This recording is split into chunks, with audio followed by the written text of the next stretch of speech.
Bienvenidos al ciclo de encuentros médicos 2020. Dejo ahora con ustedes al presidente de AMCA, al doctor Carlos Tibó.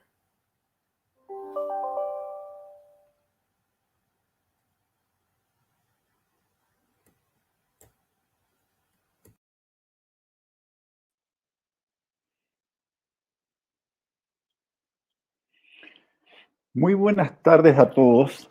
Me es muy grato estar en el día de hoy presentando este capítulo inaugural del ciclo de encuentros médicos 2020, que hemos organizado las asociaciones de médicos de las clínicas Indisa, Las Condes, Santa María Alemana y el Sindicato Médico de la Mutual de Seguridad.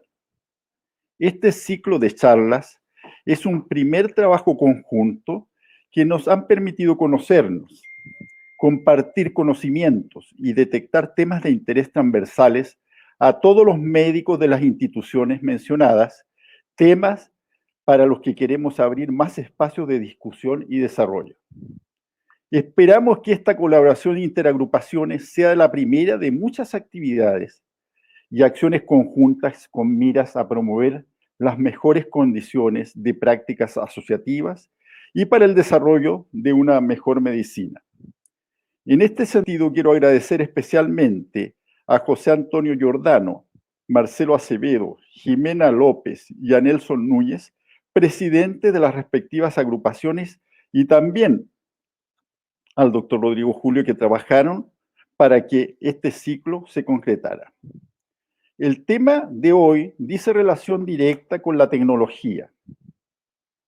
El área médica, de acuerdo a lo expresado por Harari en su libro Recomendaciones para el siglo XXI, es una de las que sufrirá mayor impacto en este cambio. Gran parte de la actividad de los médicos generales puede ser reemplazada de manera relativamente rápida por tótems adecuados. Parece difícil que otras áreas sufran el mismo impacto. Si imaginamos, por ejemplo, aquellas que efectúan labores en el área quirúrgica de alta complejidad. Hoy enfrentamos la aceleración impuesta por la pandemia y en estos meses hemos asistido a la puesta en marcha de una serie de programas que estaban en proceso de lento desarrollo. Debieron saltar a escena, no siempre con las adecuaciones ideales. Espero que el formato que hoy presentamos no reste expresión a la calurosa acogida que les damos y que el contenido logre satisfacer sus inquietudes. Dejo ahora con ustedes al doctor César de Cuvier, director de Asuntos Médicos de nuestra Asociación de Médicos de Clínica Alemana, quien nos introducirá en el tema en este primer capítulo que él nos ha ayudado a preparar y moderará el espacio reservado para responder sus preguntas. Muchas gracias.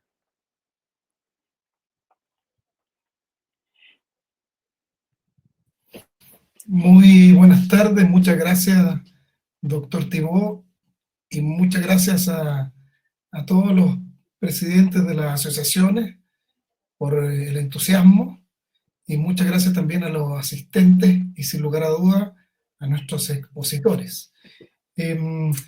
La idea de hoy es poder hablar de medicina digital, un concepto que parecía hasta hace poco lejano y que, sin embargo, la pandemia, dentro de todos los problemas que nos está trayendo, se convirtió en una oportunidad de desarrollo, un salto en un proceso que probablemente podría haber tomado años. En nuestro país se aceleró en forma impensada. Y esto significa cambios en nuestra manera de trabajar, en la manera como vamos a mirar, ¿no es cierto?, el desarrollo de la medicina en el futuro. A nuestros dos expositores, a quienes voy a presentar, les hemos pedido el desafío de mostrarnos desde su experiencia y desde sus conocimientos en qué consiste este fenómeno, cómo se viene para los médicos en el futuro, cuáles son los procesos a los cuales debemos incorporarnos y cuáles van a ser los desafíos que tenemos que aceptar, ¿no es cierto? Y de alguna manera desarrollar y subirnos a este carro que en opinión ya experta, da la impresión que no tiene vuelta atrás. Quisiera presentarles en primer lugar a el primer expositor, que es Alejandro Mauro, quien actualmente es jefe del Departamento de Informática Biomédica de Clínica Alemana de Santiago y miembro del directorio del Centro de Informática Biomédica del Instituto de Ciencias e Innovación en Medicina, ICIM, de la Universidad del Desarrollo. Él es doctor en Medicina de la Universidad de Buenos Aires, participó en el programa de residencia en Informática Médica en el Hospital Italiano de Buenos Aires. Además, fue presidente de la Asociación Chilena de Informática en Salud. Nuestro segundo expositor es Daniel Capurro. Él es médico de la Universidad Católica, doctorado en Informática Médica de la Universidad de Washington, Seattle, y actualmente se desempeña como profesor senior de salud digital y sistemas de la información en la Universidad de Melbourne. Así que hoy nos acompaña desde Australia. A él tenemos que decirle buenos días. Buenos días, Daniel. Muchas gracias por participar. Daniel también fue director, como les decía, de Informática Clínica de UC Christus y codirector del Centro Nacional en Sistemas de Información en Salud, CENS. Bueno, espero y esperamos que disfruten de las exposiciones. Al final tendremos la oportunidad de hacer preguntas a través del chat, que yo me encargaré de ordenar y darlas a nuestros expositores. Dejo con ustedes a Alejandro Mauro. Bien, buenas tardes, buenos días para Daniel. Voy a comenzar mi presentación, que se llama Super Telemedicina versus SARS-CoV-2, ¿sí? Que esto es un poco, digamos, lo que sucedió finalmente con la telemedicina, de alguna forma podríamos decir gracias al SARS. Hasta hace 6 meses, sí, antes del COVID, la telemedicina, salvo contadas excepciones, no era algo que estaba incorporado en la práctica clínica cotidiana. No era una tecnología incorporada en la práctica médica, ¿sí? Así como la laparoscopía es una tecnología que está incorporada en la práctica médica, digamos, de forma cotidiana, la telemedicina no.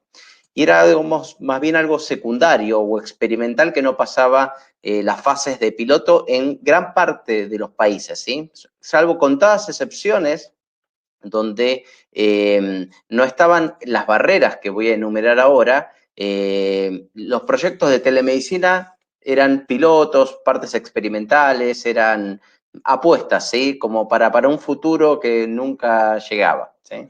Principalmente, digamos, las principales barreras que hacía que la telemedicina no estuviera implementada en la práctica clínica cotidiana eran la falta de códigos para el financiamiento de las prestaciones, las faltas de definiciones legales, las faltas de definiciones de los seguros de mala praxis, de la falta o la inercia, digamos, de transformación digital de las organizaciones y algunas barreras tecnológicas, que es lo que vamos a ver durante esta presentación. Y la telemedicina es nueva, ¿sí? Uno podría preguntarse, bueno, pero ¿desde cuándo empezó a usarse este término de la telemedicina, ¿sí? Si uno lo ve, digamos, la primera experiencia de telemedicina es de 1874 con el telégrafo, ¿sí? En Australia. Usar el telégrafo con fines médicos para hacer una teleconsulta, ¿sí? Entre un paciente y un médico que estaba en otro lado, ¿sí? Y en 1927 aparece, digamos, primer nombrado, digamos, en un diario el término telemedicina.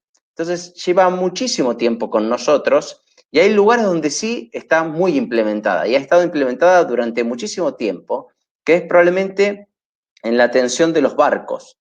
Los barcos que no tienen médicos ahí la atención finalmente se hace siempre a la distancia, ¿sí? Desde hace muchísimos años, digamos, que se hace a la distancia en barcos. Y hay muy buenos ejemplos, digamos, de aplicaciones telemédicas en barcos. Y después, el resto de las implementaciones son como pilotos, cosas más chicas. Y las principales diferencias, ¿sí?, que existen con los actos presenciales, en lo que tiene que ver con los sentidos que utilizamos para el examen físico, es que en el ámbito presencial nosotros utilizamos la vista, los oídos, el tacto y el olfato, ¿sí? Y en la teleconsulta solamente tenemos la vista y los oídos.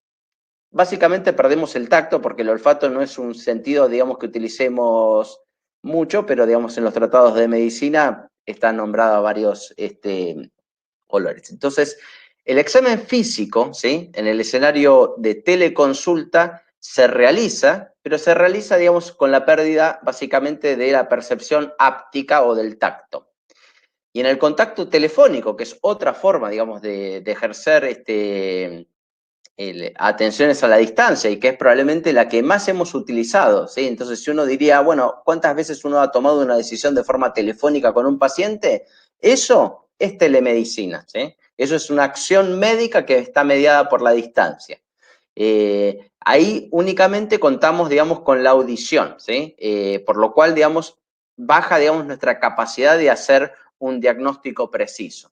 Y digamos, son las principales diferencias que tienen, digamos, el de tener el video, ¿sí? El video, que es la parte que está en el medio, y es lo que nos permite de alguna manera hacer, digamos, un examen físico y un diagnóstico mejor que únicamente, digamos, contando, digamos, con el teléfono, ¿sí?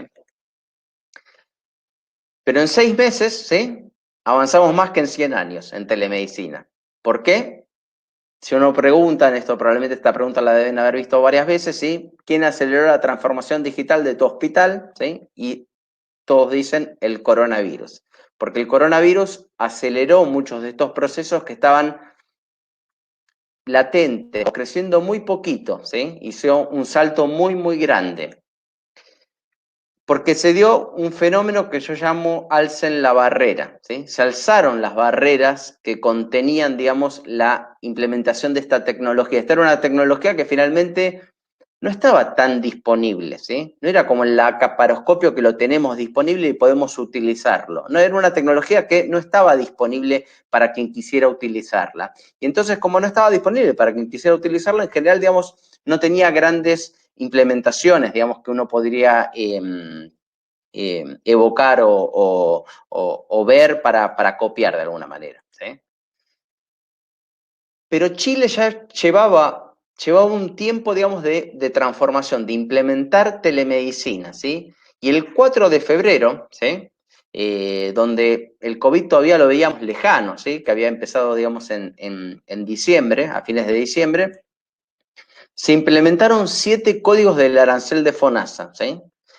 En todos los países, la principal motivación para ejercer la telemedicina, para que la telemedicina exista, es ¿sí? O sea, si no se financia nuestra actividad, rara vez lo vamos a hacer o vamos a hacerla por un piloto, pero después cuando se acaban los financiamientos, digamos, como muchas veces pasa, que uno se consigue un fondo público y cuando se acaba el financiamiento se acabó, digamos, la actividad, ¿sí? Y Chile estaba de fiesta, ¿sí? Porque Chile era el primer país latinoamericano que ponía en los códigos de arancel para financiar las prestaciones telemédicas.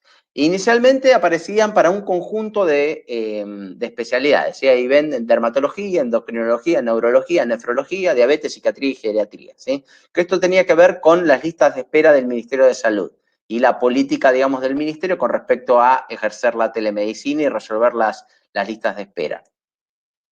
Pero 49 días más tarde, ¿sí?, el 3 de marzo, explota, digamos, la bomba del COVID y 49 días desde aquel 3 de febrero, ¿sí?, y solamente, digamos, después de unas 3 semanas después del COVID, se hace una resolución que modifica esa ley de FONASA. Digamos, el arancel de FONASA se actualiza una vez en el año, todos los que estamos acá sabemos lo difícil que es que se agregue un código al arancel de FONASA, pero en 3 semanas, ¿sí? Que en varios años, digamos, se tardó para que haya 7 códigos de prestaciones telemédicas, digamos, dentro del arancel de FONASA, y en un par de días, ¿sí? Teníamos estas 13 que se liberaban, ¿sí?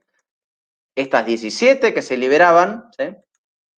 Estas otras 9 códigos que se liberaban, y después, el 6 de abril, seguían liberando más, ¿sí? Porque cada vez había más necesidades, finalmente, de brindar atención.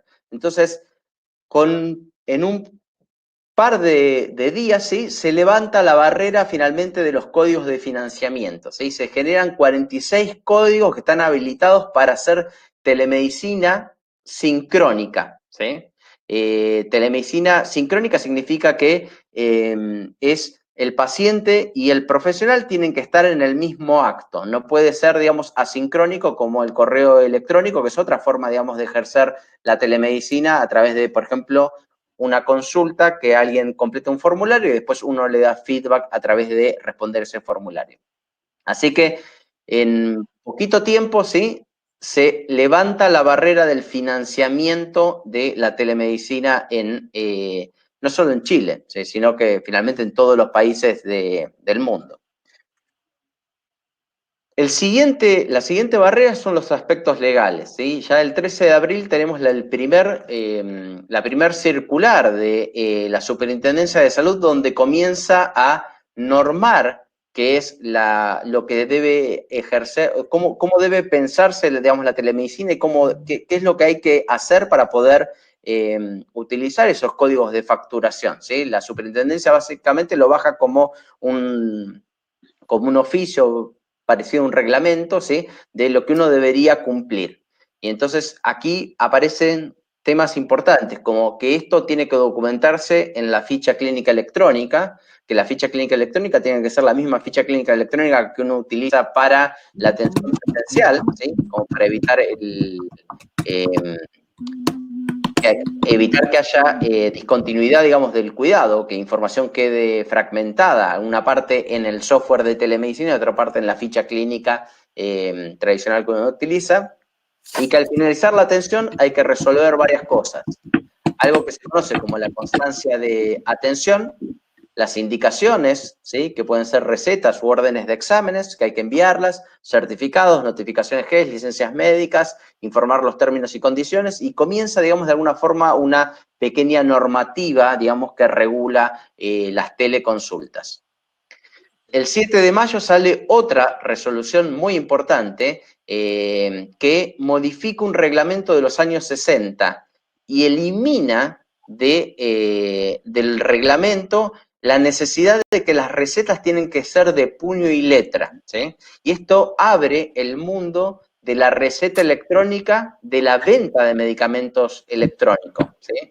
Esta modificación se hace para la venta directa, la venta bajo receta y la venta bajo receta retenida, excluyéndose la receta cheque, ¿sí? Pero hoy, de alguna forma, esta es la primer motivo, el primer tema legal como para poder prescribir electrónicamente, digamos, y poder emitir recetas de forma electrónica y que lleguen a una farmacia. El 8 de agosto, ¿sí? Sale también, digamos, un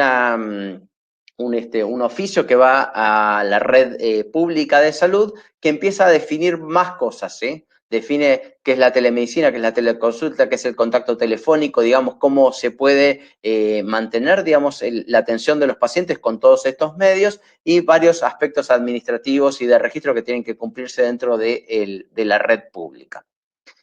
Entonces, en poquito tiempo, sí, vemos cambios en las regulaciones. Ahora está, digamos, en desarrollo un reglamento de salud digital que incluye todo lo que tiene que ver con los aspectos telemédicos, que van a ser un reglamento en Chile y hay una ley también tramitándose en el Congreso, ¿sí? Así que los cambios regulatorios que se necesitaban para, de alguna forma, marcar la cancha de la práctica telemédica, están cambiando, esas barreras se están abriendo.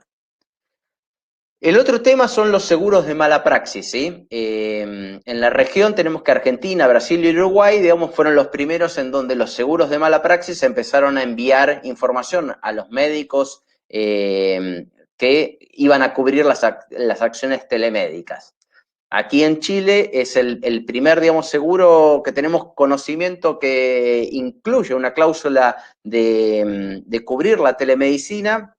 Es el seguro, digamos, que el convenio de seguros que tiene AMCA con una aseguradora que cubre, digamos, las acciones o las acciones o las decisiones tomadas de forma telemédica para con los médicos. Quiere decir que hay seguros, ¿sí?, que en Chile que comienzan a decir, ok, esta es una tecnología como la laparoscopía que nosotros la cubrimos y las acciones que se realicen son cubiertas, digamos, por el seguro. Así que, digamos, está pendiente, digamos, en otros seguros, digamos, que comiencen la misma acción, ¿sí? Estas son las cosas que le dan como seguridad al acto médico a la distancia. Y las organizaciones están transformándose, ¿sí? Básicamente porque hoy es o te transformas o te quedas atrás, ¿sí? O te mueres. Y las organizaciones están en este proceso, digamos, de transformación. Uno puede ver un montón de artículos donde se muestran, digamos, programas de telemedicina que han comenzado en cada una de las clínicas, los diferentes tipos de acciones telemédicas que todos los días se van sumando, ¿sí? Nuevas empresas que van ofreciendo sistemas telemédicos, sistemas de monitoreo. Así que las organizaciones están cambiando un poco el switch y entendiendo, digamos, que esta es finalmente una práctica nueva, digamos, una tecnología nueva como la laparoscopía que hay que incorporar dentro de las atenciones. Y en el sistema público, la telemedicina lleva bastante tiempo, pero lleva bastante tiempo con otra lógica, que es, si se fijan, digamos, estos son los datos del 2019 de telemedicina en el Servicio Público de Salud. El hospital digital, ¿sí?, ejercía acciones telemédicas directas, pero siempre a través de otro médico. ¿Sí? Había un médico en el hospital digital y respondía a una interconsulta de otro médico de la atención primaria. ¿Sí? Y si se fijan, digamos, la cantidad de prestaciones que se realizaron en el 2019 son interesantes, ¿sí? 30.000 prestaciones por el hospital digital y más o menos unas 67.000 prestaciones realizadas por telemedicina local, porque cada servicio de salud, porque tenía que resolver diferentes problemáticas que no podía resolver de forma presencial, contrataba servicios o generaba sus propios proyectos de telemedicina. En general, digamos, todos estos proyectos están, el número grande, ¿sí?, suele ser, digamos, con los informes, digamos, el de manejar informes o hacer acciones, digamos, con informes. Pero también tenemos muchas, digamos, de estas prestaciones que son consultas propiamente tal. El tema es que aquí la animación se perdió, ¿sí? Pero hasta mayo, más o menos del 2020, en el sector público, decir que uno podía hacer diagnóstico o a dar tratamiento a la distancia estaba prohibido, ¿sí? Y entonces, en el sistema público llamaban a esto una teleorientación. No, digamos, cuando un médico y un paciente hablan por un medio virtual, ¿sí?, por una videoconferencia, a lo sumo lo que puede hacer el médico es orientarlo al paciente, ¿sí? No lo puede diagnosticar, no lo puede tratar, ¿sí? Este era, digamos, el paradigma que estaba, digamos, dentro del sistema público, y el sistema privado también tenía parte de esto, ¿sí? Pero el COVID empujó, digamos, al sistema público, que tuvo, por supuesto, digamos, una acción más rápida, y al sistema privado y al sistema público también, que está, digamos, en este proceso como de transformación. Así que esta transformación, ¿sí?, esta transformación digital en salud tiene que ver con esto de cambiar hábitos analógicos, ¿sí?, de los profesionales de la salud por hábitos digitales que sean saludables, que estén bien armados, que no fragmenten el registro clínico, por ejemplo, que nos quede la mitad de la ficha clínica en un lado y la mitad en el otro. Eso es un hábito digital, digamos, no saludable, porque vamos a generar un conflicto con el paciente si una acción que tomamos por telemedicina no está escrita junto con las acciones que tomamos cuando lo vemos físicamente. Así que la transformación digital de salud podemos decir que está en proceso, ¿sí? Las organizaciones se están transformando, las organizaciones están dando estos cambios y están evolucionando. Y están implementando tecnologías y uno va preguntando organización por organización y están todas o con una implementación que están utilizando o están desarrollando una solución o están evaluando, digamos, finalmente incorporar la tecnología. Y con respecto a las barreras tecnológicas, ¿sí? Estados Unidos hizo una cantidad de cambios a su legislación, digamos. Estados Unidos está regulado por una ley que quizás conocen, una ley de seguridad de la información que se llama HIPAA, y esa ley tiene un montón de regulaciones que hacían que la telemedicina sea difícil de implementar. Apareció lo del COVID, necesitaban hacer acciones telemédicas y levantaron muchísimas de esas leyes, ¿sí? Desde, por ejemplo, ¿cuál es la plataforma para hacer una videoconferencia? HIPAA, digamos, regulaba y decía que ciertas plataformas tradicionales no podían utilizarse. El WhatsApp no se podía utilizar, no se podía utilizar Skype, no se podía utilizar la opción de Google Meet, digamos, ni Zoom, ¿sí? Y levanta esa barrera y dice, ok, cualquier sistema de videoconferencia está ok para hacer acciones médicas. Quiere decir que un paciente y un médico conversen y que el médico le haga un diagnóstico y le dé un tratamiento, ¿sí? Entonces cambia, digamos, un poco la postura con respecto a las tecnologías propiamente tal, las barreras tecnológicas que estaban puestas en las leyes. Y así pasó en todos los países, digamos, este es un ejemplo interesante porque es una resolución, digamos, de una ley argentina, digamos, donde dice, fíjense que es, el médico deberá tomar la foto de la receta y le enviará por WhatsApp, mail o fax al paciente y a la farmacia, ¿sí? Ya, digamos, un nivel, digamos, de que llegue como sea, ¿sí? Pero resolvamos el problema médico, ¿sí? Y usemos la tecnología. Entonces, digamos, todo el miedo a no, ¿cómo vamos a mandar por WhatsApp una receta médica, ¿sí? Que hace 6 meses era una locura. Si yo en enero hubiera dicho, ¿por qué no mandamos por WhatsApp las recetas médicas? Disparaban de todos lados, ¿sí? Ahora, digamos, no, mandemos, en una resolución argentina dice, el médico deberá mandar por WhatsApp la receta médica, y si la ve Facebook, bueno, la verá Facebook, ¿sí? Pero fíjense, digamos, el nivel de apertura de las barreras que hacían que la tecnología no sea implementada en el mundo médico. A nosotros nos queda aquí en Chile, digamos, alzar una barrera que es la de la receta electrónica, de lo que tiene que ver con la firma electrónica avanzada, ¿sí? Dentro de la ley de fármacos 1 hay una palabra, que es la palabra avanzada, y que dice que para recetar hay que hacer una firma electrónica avanzada. Esto finalmente es una tecnología, la firma electrónica avanzada es una tecnología antigua que tiene muchas complejidades para ser implementadas. Y es por esa razón que en realidad no está implementada casi en ningún lugar, digamos, de Chile, ¿sí? Son muy poquitos los lugares donde hay firma electrónica avanzada. O se utiliza la firma electrónica avanzada de forma cotidiana en un proceso como el de recetar. Por suerte, digamos, el Ministerio, digamos, de Salud está liberando un proyecto de base nacional de medicamentos que no va a exigir la firma electrónica avanzada y va a exigir la clave única del registro civil y va a homologar que firmar con la clave única del registro civil es una firma electrónica válida para la emisión de recetas. Así que, digamos, de alguna forma, esta barrera legal, que probablemente también se va a ingresar dentro de la ley de fármacos 2, el de borrar la palabra avanzada, tiene también una forma de resolución. Así que las barreras tecnológicas se están superando, ¿sí? Y la telemedicina está siendo incorporada por las organizaciones.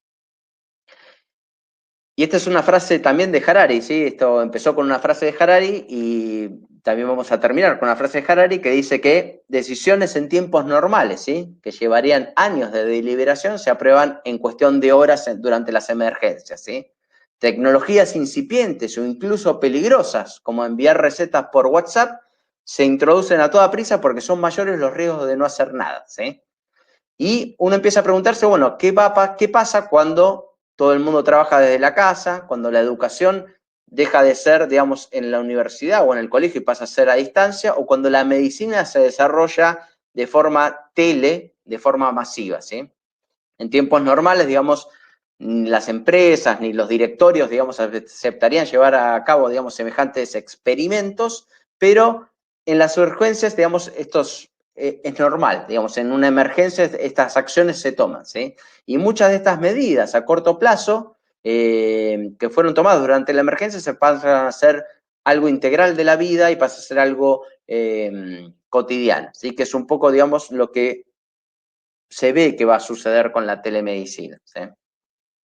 Porque el 2020 es el año de la telemedicina en el mundo y la barrera no se va a poder volver a bajar, ¿sí? O sea, se subió la barrera, se empezó a implementar esta tecnología y es muy difícil que ahora digan, bueno, pero ahora el laparoscopio mejor ahora no lo volvamos a usar, ¿sí? Lo usamos durante la emergencia, pero ahora es una tecnología que no la queremos seguir volviendo a usar, ¿sí? Es muy raro porque las experiencias, digamos, mundiales con la implementación de la telemedicina son muy buenas, ¿sí? Cuando uno ve las experiencias del grupo médico, ¿sí? Que son finalmente quienes implementan la tecnología, ¿sí? Si ningún médico dice que va a operar a ningún paciente con el laparoscopio, ¿sí? O hay una tecnología ahí, pero que no, él considera que no es buena, que es riesgosa, que no vale la pena, es raro, digamos, que esa tecnología se implemente. Si los médicos no implementan la tecnología, como los nuevos tratamientos, nuevos antibióticos o nuevos procedimientos quirúrgicos,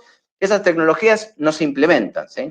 Pero cuando los médicos adhieren a la tecnología porque consideran que resuelve un problema de negocio médico, es muy difícil, digamos, quitar esa tecnología, ¿sí? Es como querer retirar un antibiótico que hoy usamos del mercado, digamos.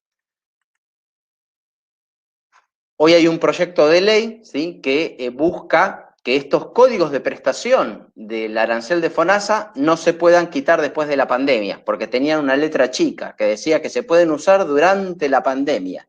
Y este desafío lo están teniendo un montón de países que liberaron un montón de códigos y ahora ven que la pandemia más o menos va mejorando, pero se dan cuenta que en realidad no pueden, digamos, decir, bueno, ahora vamos a dejar, digamos, esta tecnología de lado, fue un experimento que hicimos, no nos convenció, porque en realidad todos los datos dicen al revés. Convence, resuelve, es útil, hay que implementarla quizás en otra escala, digamos, hay que resolver otros problemas que también se pueden resolver de forma telemédica. Y las herramientas digitales telemédicas, ¿sí? No dependen tanto ni de la tecnología, ni del software, ni de las empresas, ¿sí? Lo importante acá es lograr la comunicación que sea lo más rápido y lo más fácil posible, ¿sí? Entonces, acá lo importante es implementar tecnologías que resuelvan el problema, que la experiencia de los profesionales de la salud sea muy buena y que de los pacientes sea muy buena, que consideren que hay una respuesta, que resolvió un problema que el paciente tiene, ¿sí? Y eso requiere algo rápido, ¿sí? Y que sea fácil, no que sea complejo, que se caiga o que sea muy difícil, digamos, de utilizar. Entonces habíamos dicho que la transformación digital, digamos, es esto de cambiarle los hábitos analógicos por hábitos digitales saludables a los profesionales, pero transformar, ¿sí? Que es la palabra que se usa mucho, digamos, es un verbo como bidireccional, ¿sí? Como los transformers, que pueden ser robot por un rato y auto por otro. En realidad, digamos, en lo que tiene que ver con salud, lo que necesitamos es convertir, ¿sí? Hacer una conversión. Así que a nosotros nos gusta más hablar de conversión digital, digamos que es cambiar estos hábitos analógicos a los profesionales de la salud por hábitos digitales que sean saludables, y el foco de eso no está en el desarrollo de software o de tecnologías, sino en la implementación y en el uso significativo de estas tecnologías. Así que esa era mi charla, ¿sí? Si quieren seguirme por redes sociales, suelo compartir muchas cosas de tecnología, que pueden ser avances, algunos papers que salen y que son interesantes, o experiencias que se van viendo en Chile o en el resto, digamos, de los países de la región. Lo dejo a Daniel. Muchas gracias, Alejandro, por tu excelente presentación. Espero que los asistentes tengan muchas preguntas que hacer porque esto está recién comenzando.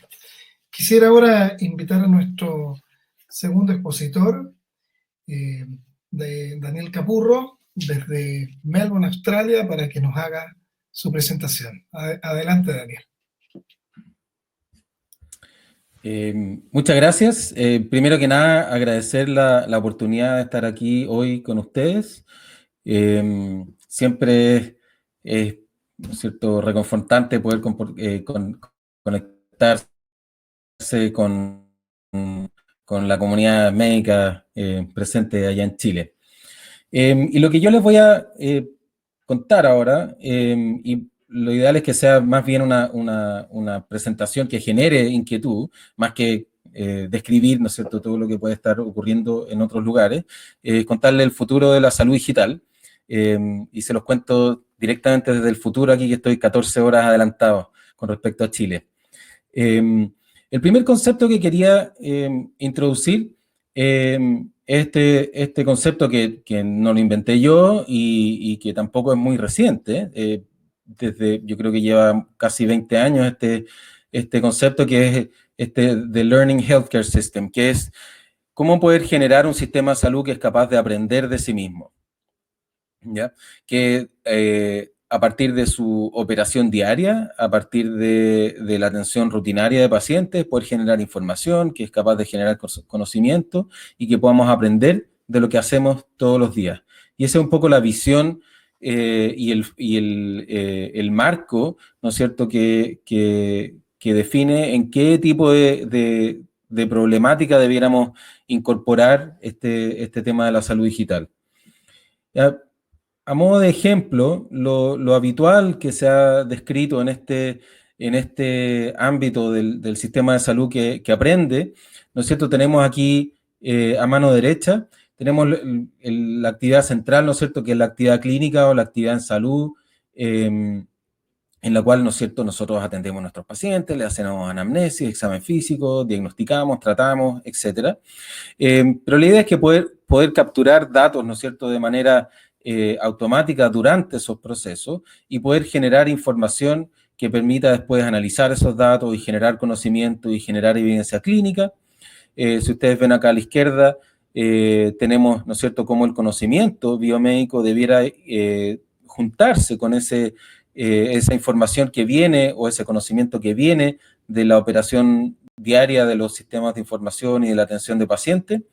Y finalmente que esa evidencia que hemos podido sintetizar pueda transferirse, ¿no es cierto?, de vuelta al sistema de salud mediante sistemas de soporte a la toma de decisiones, mediante alertas, mediante una serie de herramientas que los sistemas de información clínico, como las fichas clínicas electrónicas, permiten implementar, ¿no es cierto?, para optimizar de vuelta la actividad clínica o la atención de pacientes.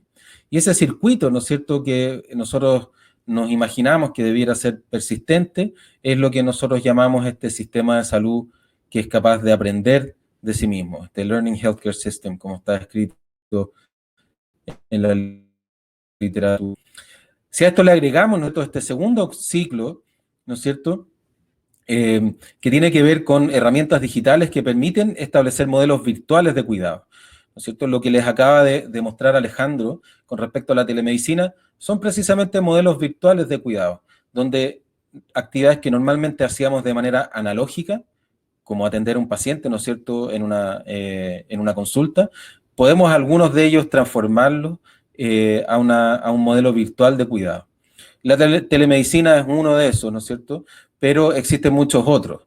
Hoy día, con la liberación de aplicaciones que viven en nuestros celulares, podemos generar, ¿no es cierto?, monitoreo de condiciones de salud, monitoreo de signos vitales, de síntomas, encuestas, etcétera, que nos permiten de nuevo virtualizar modelos de atención y poder ir generando, ¿no es cierto?, de vuelta validación de modelos y evidencia de que esos modelos sirven y son beneficiosos, tanto para el sistema de salud como para nuestros pacientes, y finalmente, ¿no es cierto?, terminar el circuito potenciando esta actividad clínica que pueda finalmente generar de nuevo nuevos análisis de datos, generación de conocimiento, etc. Y estos dos circuitos, ¿no es cierto?, que se interconectan y viven enfocados en la actividad clínica, es lo que nosotros creemos que debiera ser, de nuevo, el marco teórico que nos permita entender el rol que cumplen estas tecnologías en mejorar la atención de salud de nuestros pacientes. Y quiero enfocarme en un par de cosas que yo diría que van a adquirir, ¿no es cierto?, un rol central en esta transformación digital o conversión digital, como le dijo Alejandro, dentro de un contexto de un sistema de salud que es capaz de aprender de sí mismo. Y el primero de eso es, yo le diría, este tema de la inteligencia artificial. La inteligencia artificial es algo que ya está siendo progresivamente adoptado en distintas industrias y está progresivamente siendo adoptado en salud, y cada vez más nos vamos a ver expuestos a la inteligencia artificial como una herramienta que puede complementar lo que nosotros como médicos somos capaces de hacer con nuestros pacientes. Este es un gráfico, ¿no es cierto?, bien elocuente de cómo ha ido evolucionando. Este es el número de publicaciones anuales indexadas en PubMed con una pura técnica de inteligencia artificial, que son las redes neuronales. Si ustedes se fijan, el año 2014 recién tímidamente empiezan a aparecer algunas publicaciones y ya esta cosa se dispara, y el año pasado tuvimos casi 5.000 publicaciones, y este año, en lo que va del año, ya casi alcanzamos todo lo publicado el año pasado y todavía nos queda la última cola, ¿no es cierto?, de este año.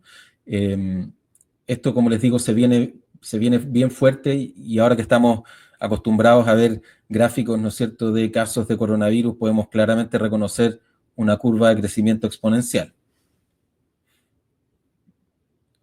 Y esto es una de las razones por las cuales esto funciona, o que es, ¿no es cierto?, fácil de ser implementado, es que es simple, ¿ya? Es simple entrenar un modelo de inteligencia artificial o un modelo de aprendizaje de máquina, y aquí al lado izquierdo yo les puse en el fondo las 1, 2, 3, 4, 5, 6, 7 líneas de código que yo tuve que escribir para entrenar un modelo de un clasificador para poder predecir la mortalidad de pacientes en cuidados intensivos y lograr, ¿no es cierto?, precisiones bastante parecidas a lo que uno puede lograr con ¿no es cierto?, modelos mucho más complejos como Apache, por ejemplo. Nosotros acá en la Universidad de Melbourne, en julio, durante las vacaciones de invierno, dictamos un curso de aprendizaje de máquinas para alumnos de medicina, y tuvimos a 30 alumnos, ¿no es cierto?, conectados virtualmente, y durante 4 días, ¿no es cierto?, les enseñamos todas las herramientas necesarias para poder entrenar su propio sistema de clasificación, ¿ya? Por lo tanto, esta es una tecnología que, si bien para poder optimizarla, implementarla adecuadamente, se necesitan todavía habilidades, ¿no es cierto?, o conocimientos específicos, nosotros estamos haciendo esfuerzos por incorporar esos conocimientos específicos dentro de la educación de médicos generales. Por lo tanto, es algo bastante simple hoy día de poder utilizar como herramienta genérica. Si yo quiero algo más específico, ¿no es cierto?, tengo que entender más bien cuál es la matemática, ¿no es cierto?, que está detrás. Pero utilizar estas herramientas es bastante simple, les diría yo. Y volviendo a nuestro modelo, ¿no es cierto?, de este sistema de salud que aprende, si revisamos algunas de las aplicaciones clínicas, nos podemos empezar a imaginar, ¿no es cierto?, cuáles son los potenciales usos, ¿no es cierto?, el potencial impacto que estas tecnologías pueden tener en nuestro quehacer médico. Aquí, este es un artículo publicado el 1 de enero de este año, ¿no es cierto? Y este es un artículo desarrollado, una publicación desarrollada, ¿no es cierto?, por el grupo de DeepMind, que es una empresa de inteligencia artificial derivada de Google. Y lo que hicieron fue, ellos llevan ya varios años entrenando sistemas de aprendizaje de máquina para poder analizar mamografías. Y primero lo habían hecho, ¿no es cierto?, tratando de comparar médicos, informes radiológicos, ¿no es cierto?, tradicionales versus el informe radiológico emitido por un computador en un set de datos basado en Estados Unidos. En esta publicación, ¿no es cierto?, van un poco más allá y lo que hacen es analizar imágenes de mamografía producidas no solo por médicos en Estados Unidos, sino que también en Inglaterra. Y no solamente permiten, ¿no es cierto?, comparar el informe radiológico emitido por un médico versus el emitido por un computador, sino que además hacen un seguimiento clínico a estos pacientes para poder ver efectivamente cuántos fueron los que se les diagnosticó un cáncer de mama. Y ustedes, si se fijan ahí dentro de las conclusiones de este artículo, podremos discutir, ¿no es cierto?, si tiene algunos problemas o errores, eso va más allá del scope de esta charla, pero el sistema de inteligencia artificial logró mejor performance que todos los humanos que informaban esta mamografía y redujeron, ¿no es cierto?, la tasa de falsos positivos y de falsos negativos, que es uno de los, ¿no es cierto?, objetivos que nosotros nos planteamos en los sistemas de clasificación, ¿ya? Por lo tanto, rápidamente nos vamos acercando a un modelo que eventualmente uno podría decir, si se desempeña mejor que los radiólogos que normalmente informan imágenes, bueno, ¿por qué no lo voy a poder implementar en mi hospital? ¿No es cierto? Otro artículo publicado esta vez en el Annals of Oncology, y esto es comparando, ¿no es cierto?, la precisión diagnóstica de una red neuronal comparado con el informe dermatológico de dermatólogos en distintas etapas de su entrenamiento, comparado con un gold standard, ¿cierto?, que fueron 58 dermatólogos informando imágenes de dermatoscopio, ¿ya? Y aquí lo que ellos reportan es que la mayoría de los dermatólogos se desempeñó a un nivel menor, ¿no es cierto?, que esta red neuronal, independiente del nivel de entrenamiento o los años de experiencia de estos dermatólogos, la red neuronal podía producir un beneficio, ¿no es cierto?, a estos dermatólogos para el proceso de informe de imágenes de dermatoscopio.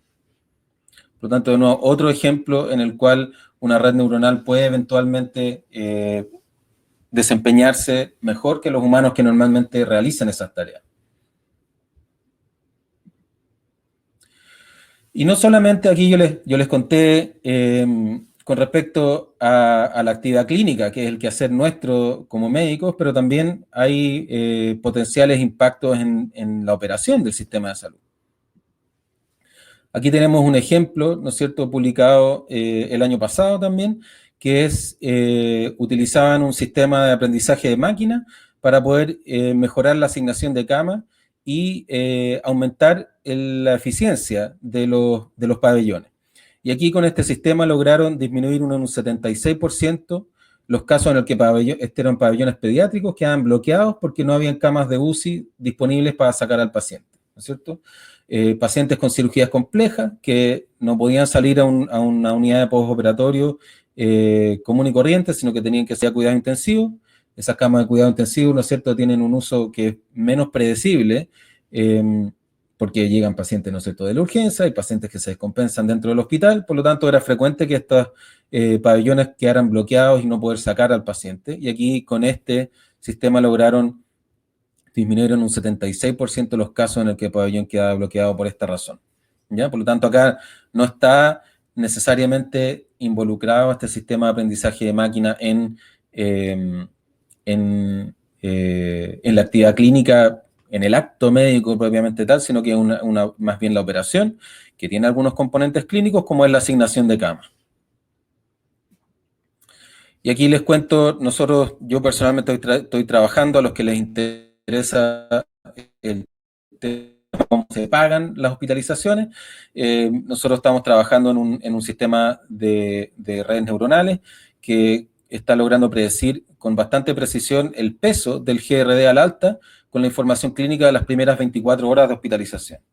Y esto es importante porque hoy día los pacientes, los pacientes FONASA que son hospitalizados, ¿no es cierto?, en hospitales privados, hoy día se está pagando por GRD, por lo tanto a los hospitales y clínicas privadas les es de sumo interés, ¿no es cierto?, poder gestionar, ¿no es cierto?, la asignación de recursos de mejor manera. El problema de los GRD es que se generan habitualmente al momento del alta, por lo tanto ya pasó la vieja, no tengo cómo influenciar, ¿no es cierto?, en la gestión de ese caso, y aquí nosotros estamos generando un sistema de redes neuronales que logra predecir con bastante precisión, con información, ¿no es cierto?, que solo viene de las primeras 24 horas de hospitalización. Otro tipo de uso, ¿no es cierto?, por ejemplo, en síntesis de la evidencia. Acá ustedes pueden ver, esto es acá abajo a la izquierda está el link, por si ustedes quieren seguirlo.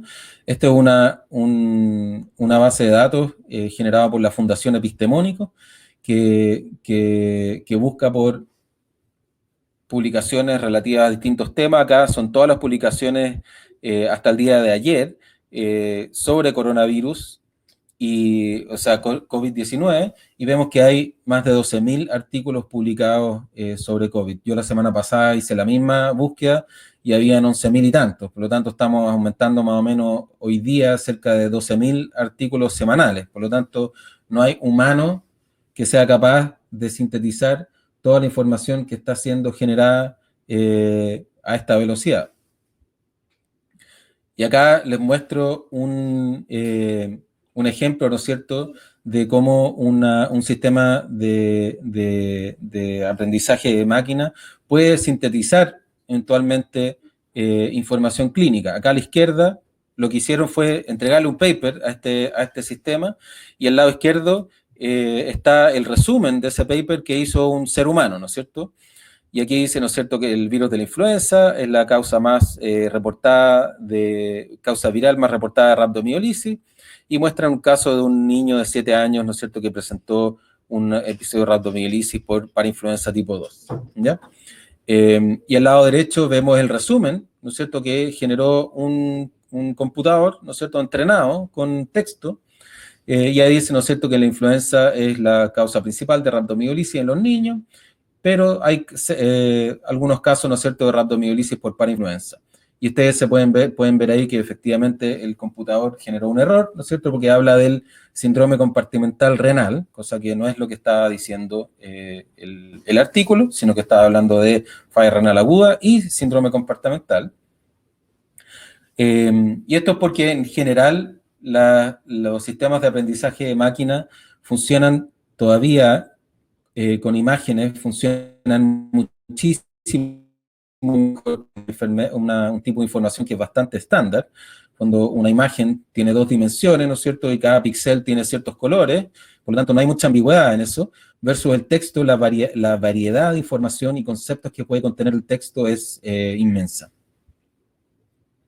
Por lo tanto, a diferencia de lo que se dice habitualmente, que una imagen vale más que 100 palabras, en el caso del texto, el texto es muchísimo más complejo que una imagen desde el punto de vista del análisis para las máquinas. Y aquí, como les digo, este es uno de los, ¿no es cierto?, ejes principales en los cuales nosotros nos estamos enfocando, de cómo las tecnologías de aprendizaje de máquina pueden mejorar la actividad clínica en salud.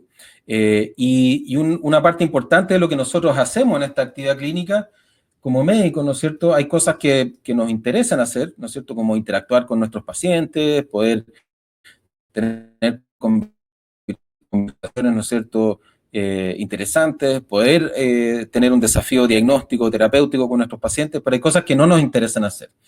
Y también, y una de esas es el tema de toda la documentación, el papeleo, toda la pega administrativa como médico. Nosotros con razón sentimos que es un mal uso de todas nuestras habilidades, y también existe, ¿no es cierto?, tecnología que se está metiendo en ese espacio. Y ahí ustedes pueden ver, esto es una noticia, ¿no es cierto?, del año pasado, donde Amazon lanza un sistema de transcripción médica, ¿no es cierto? Que lo que hace es lo que sale aquí, ¿no es cierto? Que es convertir, ¿no es cierto?, la voz generada, ¿no es cierto?, por médicos y poder convertirlo en texto en tiempo real, ¿no es cierto? Y ahí la idea no es solamente que yo, como antiguamente ocurría con los dictáfonos, ¿no es cierto?, donde yo pescaba una grabadora y grababa, ¿no es cierto?, la epicrisis de mi paciente, sino que aquí es cualquier audio médico, ¿no es cierto?, y que puede ser incluso conversaciones entre médico y paciente, donde hay algunos componentes, ¿no es cierto?, que debieran pasar a la ficha clínica, pero hay otros componentes que no tendrían por qué pasar a la ficha clínica, ¿no es cierto? Y este sistema de Amazon lo que haría, ¿no es cierto?, yo personalmente no lo he probado, convierte automáticamente esa voz en texto y el texto, ¿no es cierto?, lo transcribe. Y finalmente uno puede pasarlo por un sistema secundario, ¿no es cierto?, que es este Amazon Comprehend Medical, que lo que hace es este texto, que es no estructurado, lo transforma en componentes estructurados, ¿no es cierto?, con los conceptos más importantes que estaban contenidos en ese párrafo, por decirlo. Y aquí yo les pongo un ejemplo. Este es un ejemplo que yo lo puse en un sistema de prueba de Amazon Comprehend Medical, ¿no es cierto?, que por ahora todavía funciona solo en inglés, ¿no es cierto?, que dice Mr. Jones, tiene 68 años, es hombre, tiene una historia personal de diabetes, sin complicaciones, usa metformina 850 y aspirina 100, y 3 meses atrás empezó con baja de peso no explicada, con apetito disminuido, ¿no es cierto? Y eso es una historia que normalmente nosotros podríamos, yo soy internista, así que podría escribir algo así, y si uno le pasa este texto al sistema de Amazon Comprehend Medical, entonces puede detectar ciertos componentes, ¿no es cierto? Como ustedes ven ahí, en verde aparecen los diagnósticos, en rojo aparecen los medicamentos, y los medicamentos detecta cuál es la metformina, cuáles son la dosis, cuál es la frecuencia, y después abajo, ¿no es cierto?, me dice cuál es un síntoma y cuál es el diagnóstico, ¿no es cierto?, baja de peso, apetito disminuido, y además si ustedes ven estas flechas, ¿no es cierto?, está detectando asociaciones, está detectando la asociación que 3 meses atrás, ¿no es cierto?, empezó con esta baja de peso, no está diciendo que 3 meses atrás empezó a tomar metformina, ni que 3 meses atrás se le diagnosticó diabetes, sino que correctamente es capaz de detectar que este modificador de 3 meses atrás se aplica a la baja de peso. ¿Ya? Por lo tanto, si nosotros empezamos a aplicar este tipo de tecnología rutinariamente a nuestro quehacer médico, después entonces no es necesario que yo ingrese cada uno de los medicamentos uno por uno, ¿no es cierto?, con su presentación y su dosis y su frecuencia, sino que el computador automáticamente puede detectarlo del texto libre que yo escribí, incluso de la voz que yo dicté. Y finalmente, como estos conceptos quedan almacenados de manera estructurada, yo eventualmente puedo utilizarlo para poder detectar, ¿no es cierto?, reacciones adversas, alergias, sugerir adecuaciones de acuerdo a guías clínicas, etc. Y dejar de molestar, ¿no es cierto?, a los doctores con que llenen la ficha con toda la información que realmente se necesita.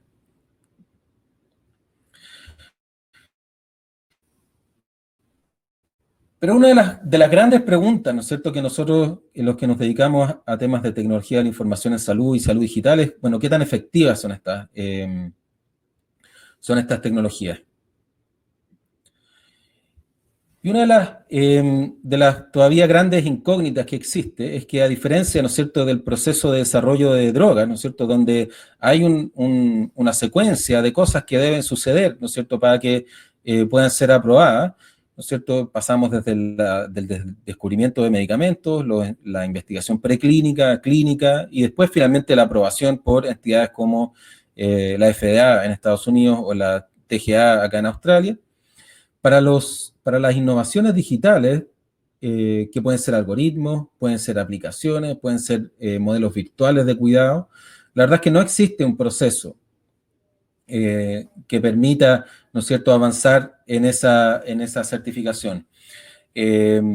Nosotros estamos convencidos, y acá en la Universidad de Melbourne estamos creando un centro que se dedique principalmente a desarrollar estos dos componentes, la investigación preclínica y clínica de estas tecnologías de información, para que finalmente puedan pasar a ser reguladas, ¿no es cierto?, y autorizadas por las distintas entidades, ¿no es cierto?, gubernamentales que certifican, ¿no es cierto?, estas, al igual como certifican drogas, puedan certificar tecnologías en cuanto a su seguridad y en cuanto a su efectividad en producir beneficios para nuestros pacientes.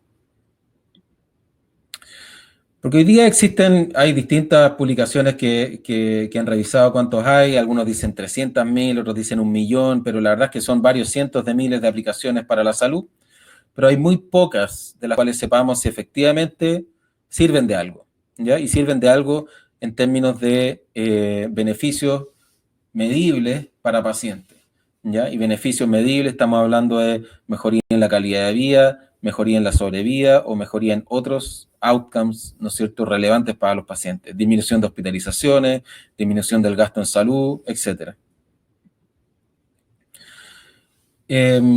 Pero la FDA no se ha quedado atrás y en conjunto con la Asociación Europea de Medicamentos y la TGA acá en Australia, han estado trabajando en un marco regulatorio, ¿no es cierto?, para todo esto que se llama Software as a Medical Device, que es cómo podemos tomar el proceso de aprobación que normalmente reciben o al cual se someten los marcapasos, las bombas de infusión, los ventiladores mecánicos, esos son medical devices. ¿Cómo podemos hacer un proceso, ¿no es cierto?, que sea razonable, no tan restrictivo, pero sí, ¿no es cierto?, basado en el potencial riesgo para nuestros pacientes, un proceso de aprobación de todas estas tecnologías digitales? Y acá ustedes ven, acá ahora en febrero de este año, la FDA generó este seminario, ¿no es cierto?, para poder discutir estos temas y ver cómo avanzar en este marco regulatorio. ¿Por qué? Porque existen todavía muchas cosas que recién nos estamos empezando a enterar.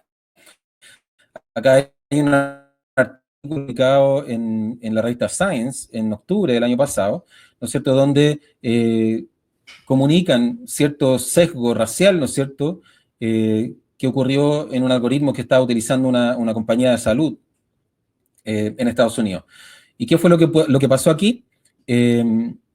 Esta compañía de seguros lo que quería hacer era diseñar atenciones de salud, ¿no es cierto?, personalizadas, por ejemplo, enfermeras gestoras de casos o médicos de cabecera, ¿no es cierto?, un sistema de salud, ¿no es cierto?, mucho más personalizado para los pacientes que tuvieran mayor riesgo de desarrollar problemas en salud, ¿no es cierto? Hasta este minuto, todo bien. El problema fue que utilizaron como definición de riesgo, utilizaron cuántos recursos en salud habían consumido, entre comillas, estos pacientes el año anterior, ¿ya? Por lo tanto, mientras más el modelo lo que definía era cuál era la probabilidad de consumo de recursos, más que el riesgo de salud de cada uno de estos pacientes. Y finalmente lo que estos investigadores que comunican acá, lo que muestran es que en Estados Unidos los pacientes asegurados por esta empresa de raza negra tenían menos acceso a la salud, por lo tanto hacían al mismo riesgo clínico, ¿no es cierto?, hacían menor utilización de servicios de salud.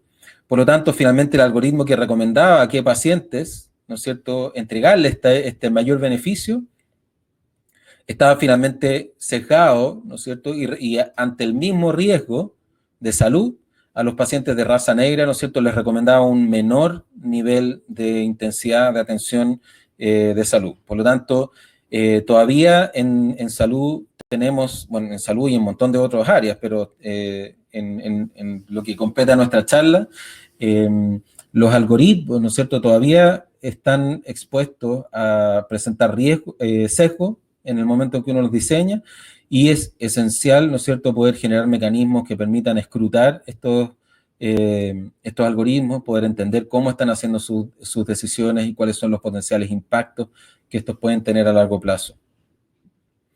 Y volviendo atrás al proyecto de Google y el sistema de cáncer de mama, porque lo que nos interesa, ¿no es cierto?, cuando implementamos un sistema de screening, cuando hacemos mamografía, si nos ponemos, ¿no es cierto?, la mano en el corazón, lo que al paciente le interesa no es que le diagnostiquen el cáncer.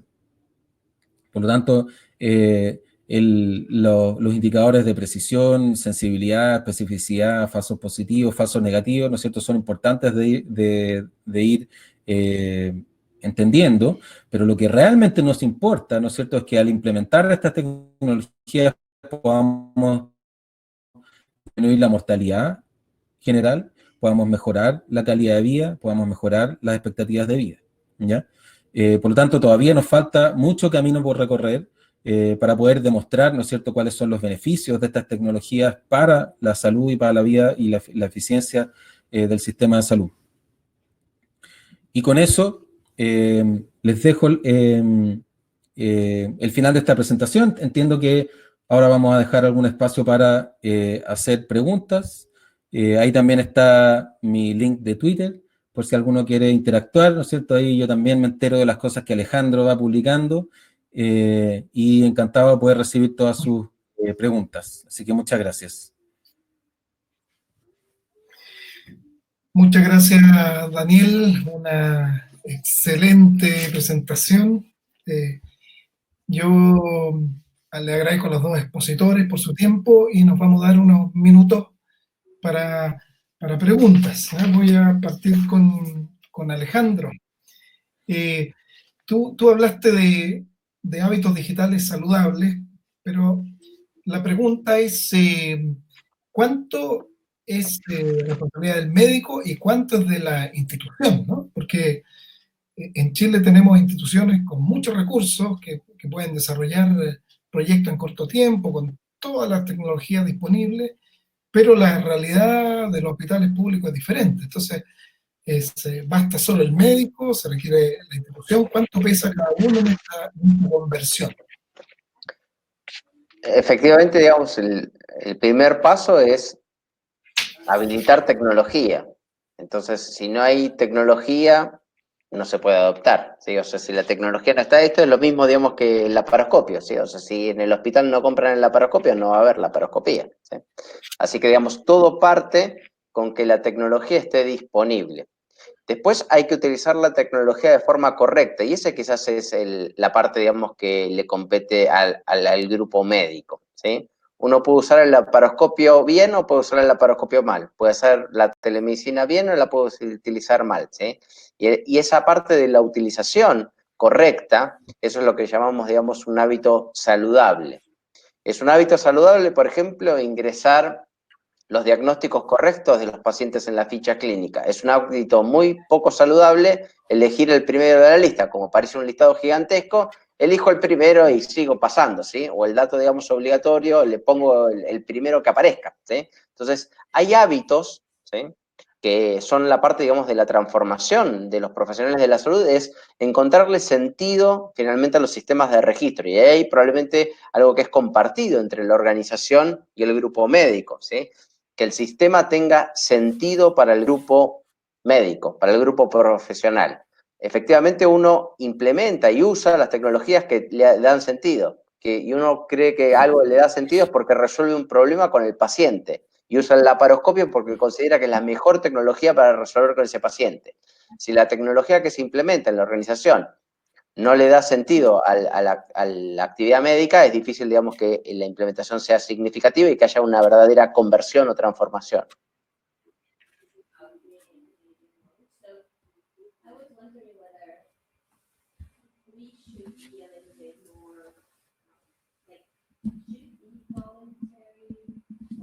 César, se nos fue.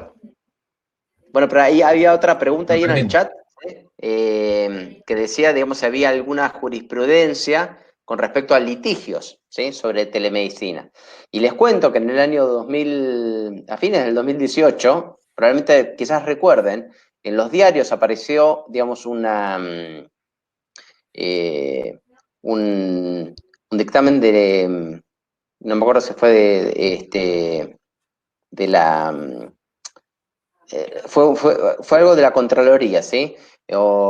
Que indicaba, digamos, que una acción telemédica que se había realizado para un paciente que el médico general lo había derivado al GES por insuficiencia renal aguda.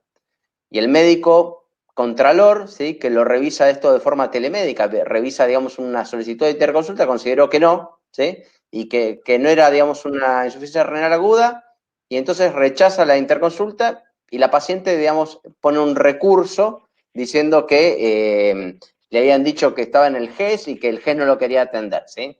Entonces ahí empieza todo un debate sobre, bueno, pero al final, digamos, de quién era la responsabilidad, esto de la tecnología no está muy bueno, digamos, acá hay un problema con la tecnología, ¿no? Con la implementación tecnológica. Entonces, estos conflictos, digamos, la telemedicina en lo que tiene que ver con las teleinterconsultas, ¿sí? Cuando hay un profesional de un lado y un profesional del otro, a veces genera varios desafíos, ¿sí? Como quién es el responsable de la decisión médica, ¿sí? Y eso es probablemente, digamos, algo que no está totalmente zanjado.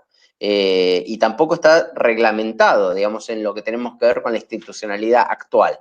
Entonces ahí entran, digamos, algunos de estos conflictos que se dan en las acciones que uno termina ejerciendo con los pacientes. Con respecto, digamos, después a las acciones que uno pueda hacer de forma tele, lo que vale es lo que escribe, como siempre, en la ficha clínica, ¿sí? Así que si efectivamente hacemos una acción tele, le decimos al paciente algo, no anotamos en el registro clínico nada y vamos a un juicio, y puede ser que sea complicado, digamos, esa circunstancia.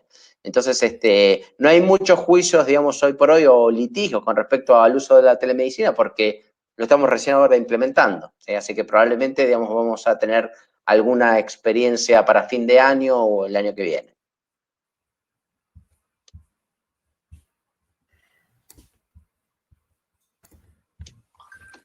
Hola, ¿se escucha? Sí.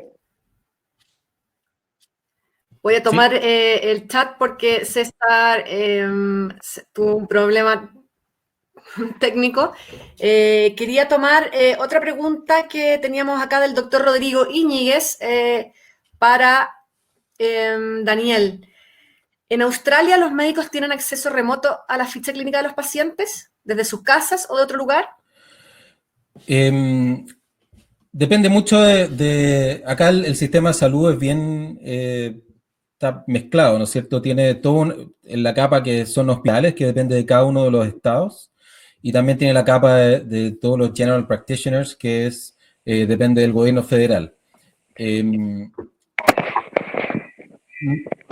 general, los hospitales, los que tienen implementados fichas clínicas electrónicas, tienen acceso a sus fichas remotas. Acá la principal empresa que participa en el mercado es Cerner, y la segunda empresa que es Epic. Son las mismas, ¿no es cierto?, empresas que tienen una parte mayoritaria del mercado en Estados Unidos, y sí hay acceso remoto. Los General Practitioners es un caso bien especial. Ellos llevan 20 años usando registro clínico electrónico, pero la ficha electrónica es bastante rudimentaria, diría yo. Y de hecho la mayoría son sistemas instalados localmente en cada uno de sus computadores, en las consultas, que son como una red de consultas privadas, por decirlo así. Y ahí la mayoría no tiene acceso remoto a su ficha clínica electrónica. Ahora recién algunos se están pasando a modalidades web y eso sí tienen, pero es algo que está progresivamente adoptándose. Pero no hay un impedimento para acceder de manera remota. Daniel, ¿me escuchas? Sí, escucho bien. Perdonen por perdí la señal. Quisiera preguntarte ¿qué pasa con los currículum en Australia respecto a todo esto, ¿no? A los currículum en las universidades. Si se están aplicando estas enseñanzas desde el comienzo. Y la misma pregunta para Alejandro en universidades chilenas. Es decir, si ya las universidades que enseñan medicina se tomaron esto en serio y lo están viendo para el futuro como para los médicos generales. Aquí yo les diría que es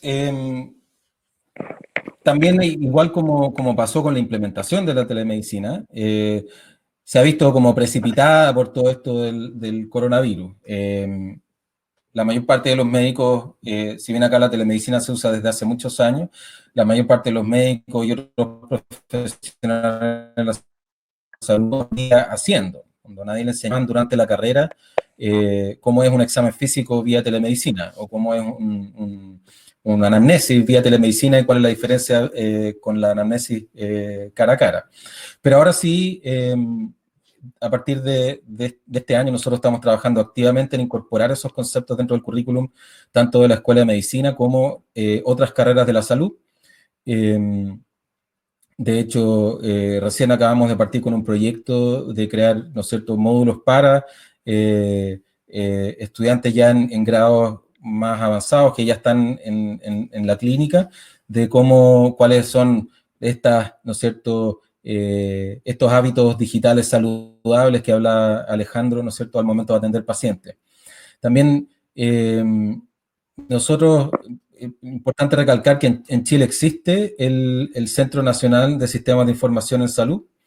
Ese centro, uno de sus misiones es poder definir contenidos, ¿no es cierto?, relevantes para la transformación digital y la educación de profesionales de la salud que sean, ¿no es cierto?, hábiles digitales.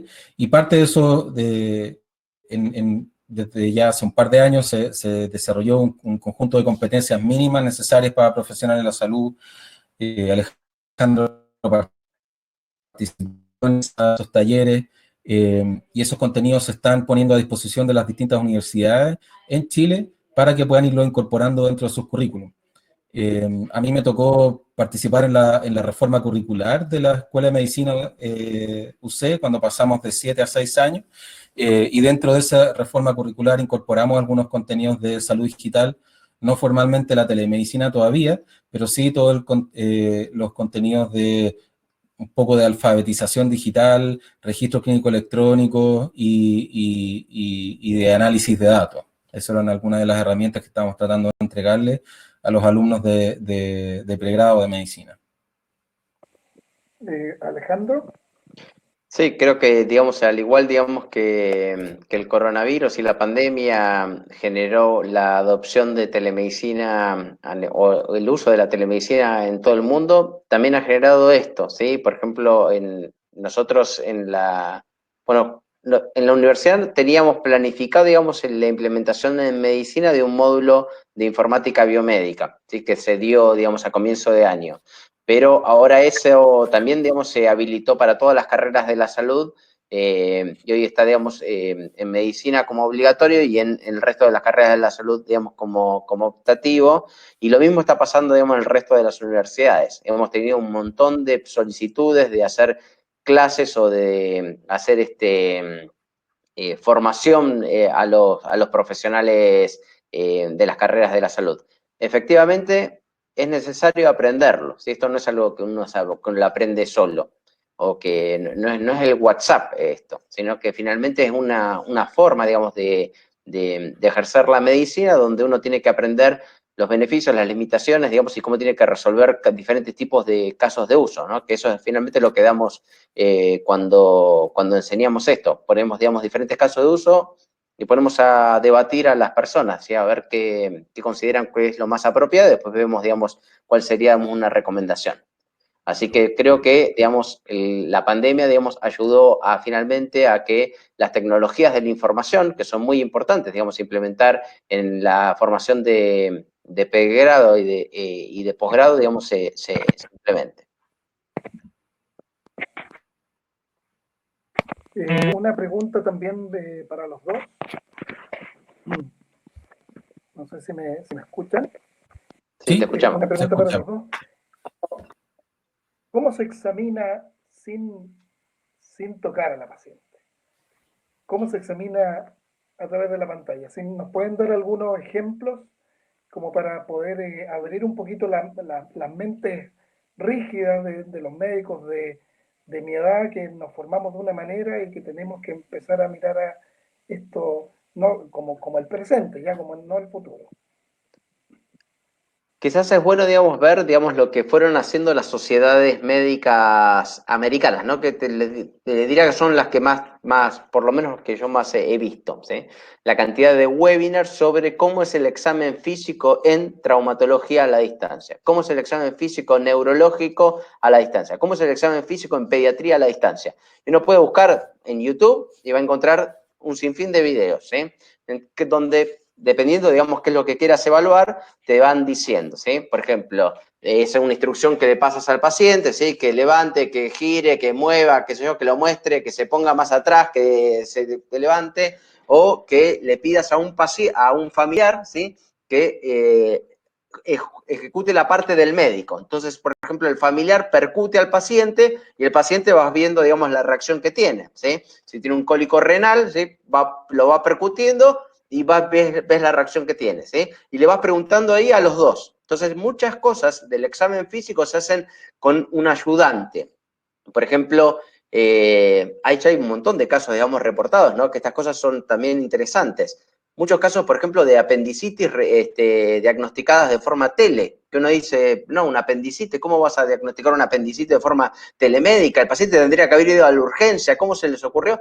Y no, pasó, digamos, en el contexto, digamos, de un paciente que llama por un dolor abdominal, uno le va preguntando, identifica, digamos, que algo hay extraño, considera que tiene que evaluarlo, le pide que se acueste, que ponga la cámara, que vaya, que venga otro familiar, que apriete, y el familiar va apretando, y uno dice, la verdad que tiene, digamos, síntomas, tiene signos, ¿sí? Tiene signos, digamos, de poder tener un proceso agudo, y lo deriva, digamos, a la urgencia y toma una acción de forma remota, toma acciones, digamos, para que los pacientes vayan de forma presencial. Entonces, por supuesto que depende, ¿no? De cada uno de los tipos de análisis, ¿sí? Pero de lo que quieras, digamos, examinar, digamos, el aparato cardiovascular, hay también formas de examinarlo. Hay un montón de ejemplos que es parte probablemente de lo que hay que dar en el pregrado, ¿sí? En el pregrado hay que dar, digamos, cómo se hace este examen físico de forma tele y las cosas que no se pueden hacer, ¿sí? Como para que tener claro, esto no se puede hacer. Si estás sospechando de esta enfermedad, tienes que derivarlo a presencial, porque no lo vas a poder resolver de forma tele. Que eso es probablemente lo más importante para el médico, ¿sí? Decir, ok, esta enfermedad no la voy a poder simplemente sospechar, pero el diagnóstico solamente lo voy a poder hacer presencial. Claro, y ahí yo agregaría, en el fondo, recalcar un poco lo que dice Alejandro, de qué es lo que no se puede hacer. Hay que tener súper claro cuáles son las limitaciones. Si yo soy endocrinólogo, probablemente no voy a poder palpar una tiroides y estimar los gramos, ¿no es cierto?, de esa tiroides vía telemedicina. Y por otro lado, progresivamente se están también desarrollando tecnologías un poco más periféricas, ¿no es cierto?, que permiten hacer ciertas cosas. Aparatos, ¿no es cierto?, de bajo costo que permiten ocultar a los pacientes remotamente o también analizar la imagen. Hay estudios que están tratando de poder medir la frecuencia respiratoria a partir de una imagen de video, ¿no es cierto? Nuestros movimientos respiratorios tienen una frecuencia y un video eventualmente pudiera ser capaz de detectarlo. Hay otros estudios que han a través de la fluctuación, ¿no es cierto?, del color, del rubor de la cara, tratar de detectar cuál es efectivamente la frecuencia cardíaca de ese paciente, y hay estudios que han tratado de detectar si hay pulso irregular y fibrilación auricular solamente a partir de una imagen de video, ¿no es cierto? Entonces eso también se está ampliando la capacidad de poder hacer diagnóstico a distancia, pero hoy día lo más importante, ¿no es cierto?, es, por un lado, abrir un poco la imaginación y ver qué cosa yo puedo hacer a distancia, ¿no es cierto? Probablemente algún examen neurológico, si yo quiero hacer, ¿no es cierto?, pedirle al paciente, ¿no es cierto?, que se haga el examen, en el fondo el test dedo-nariz, probablemente lo puedo hacer a distancia. Hay otros que probablemente no lo voy a poder hacer. Si quiero medir la sensibilidad, ¿no es cierto?, en algún territorio nervioso, eso va a ser mucho más difícil.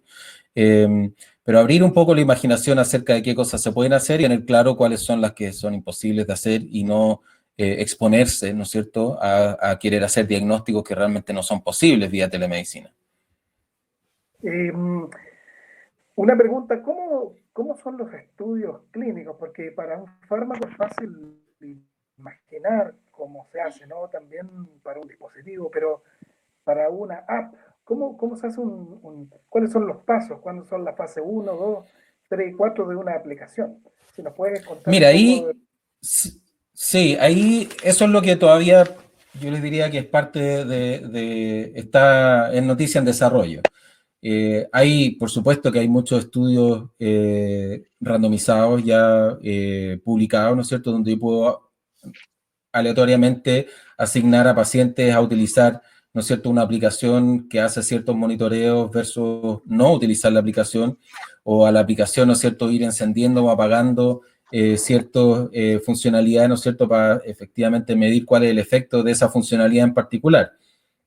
Pero no hay una receta así tan estereotipada como lo que existe para los medicamentos, ¿no es cierto?, donde yo primero pruebo en personas, ¿cierto?, cuáles son dosis tolerables, y así voy haciéndolo cada vez más real.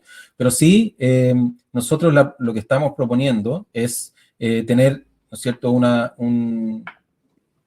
ambiente, ¿no es cierto?, en el cual donde podemos tener, por un lado, ambientes clínicos simulados, ¿no es cierto?, y por otro lado, tener sistemas de información como fichas clínicas electrónicas o aplicaciones, ¿no es cierto?, que se conecten a estos registros clínicos electrónicos simulados con datos simulados de pacientes para poder ir probando cómo se desempeñan los distintos algoritmos o aplicaciones en distintos momentos, para finalmente llegar a un punto en el cual creemos que la aplicación o el algoritmo está en un nivel de madurez necesario como para poder ser probado con pacientes reales, igual como cualquier otro estudio clínico randomizado. A Alejandro probablemente le pasa, a mí me pasó durante los años que fui director de informática clínica de la red de salud UC. Una vez a la semana, cada 2 semanas, llegaba algún emprendedor con alguna idea, ¿no es cierto?, de tener una nueva un nuevo algoritmo que permitía resolver X problema. Y muchas veces era imposible avanzar porque no existían estos laboratorios, ¿no es cierto?, intermedios o simulados para ir probando la efectividad y la seguridad de estos distintos productos. Y entonces la pregunta es, bueno, ¿y usted a quién le ha ganado? Era difícil responder, y finalmente muchos emprendedores no lograban traspasar, ¿no es cierto?, esa barrera inicial. Yo creo que es importante contar, ¿no es cierto?, con mecanismos relativamente claros de cómo ir avanzando en ese proceso, pero como les digo, todavía eso es noticia en desarrollo.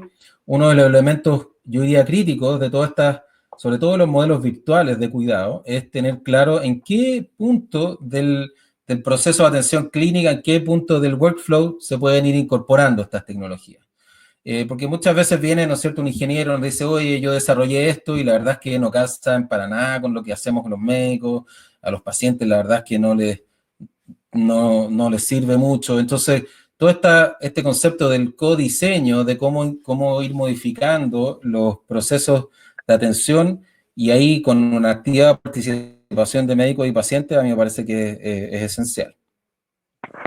Quiero hacerle una última pregunta a Mauro respecto a las barreras, ¿no? Cuando se abren unas barreras, a poco andar aparecen otras.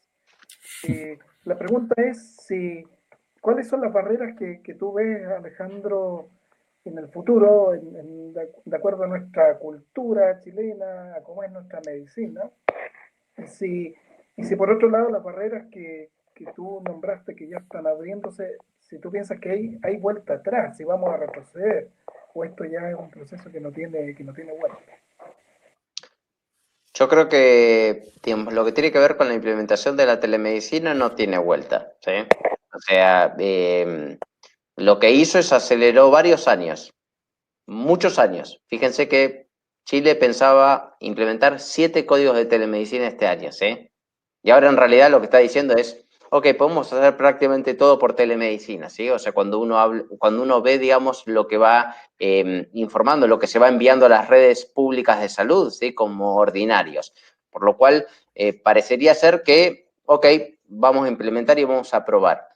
Las barreras nuevas que van a aparecer son las barreras actuales, digamos, que están apareciendo. Así que un poco también están comentando en el chat, que son las tradicionales, ¿sí? Los sistemas que no conversan entre sí hacen que los humanos tengan que interoperar con los sistemas, ¿sí? Nosotros, digamos, lo más común que tenemos es la interoperabilidad humana. Le damos un papel a un paciente para que lo lleve de un lugar, ¿sí?, a otro lugar donde lo vuelven a cargar en el sistema, ¿sí? Y después le dicen, ok, ahora le paso otro papel para que usted lo lleve otra vez a otro lugar y lo cargamos en el otro sistema, ¿sí? Entonces interoperamos siempre con humanos, ¿sí? Y eso es un tiempo, digamos, de ingreso de datos muy grande y una frustración muy grande porque los sistemas no conversan entre sí. Finalmente uno termina pareciendo que lo único que hace es ingresa datos dentro de los sistemas, pero no obtiene nada de los sistemas.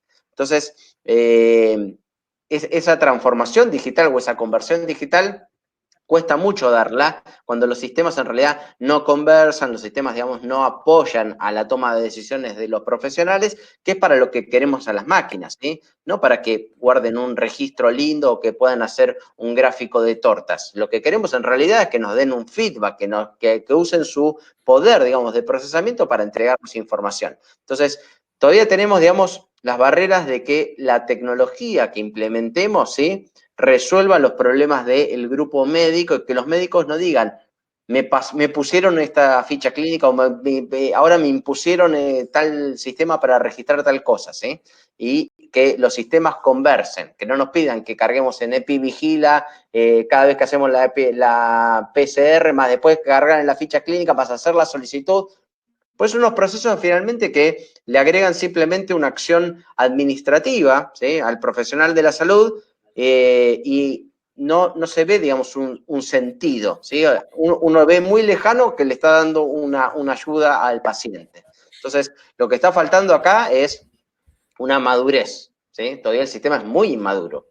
Falta mucha madurez en lo que es el sistema de información en salud para que el sistema, como un todo, le brinde, digamos, un servicio al médico y que el médico diga, el sistema me ayuda. El sistema es como mi teléfono, que me ayuda para comunicarme con los pacientes, me ayuda para resolver un problema. Cuando tengo que hacer un cálculo, tengo una aplicación que hace el cálculo por mí, ¿sí? No tengo que acordarme la fórmula para hacer este cálculo médico, y es darle apoyo. Así que lo que falta para mí es una madurez de los sistemas de información.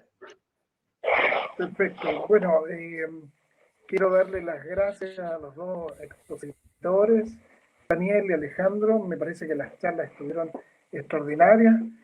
A la audiencia por la atención, por las preguntas que nos hicieron. Espero que hayan quedado todo respondido y quiero invitarlos para el próximo 26 de agosto el segundo ciclo de las charlas que se han preparado con el tema de seguros para profesionales médicos.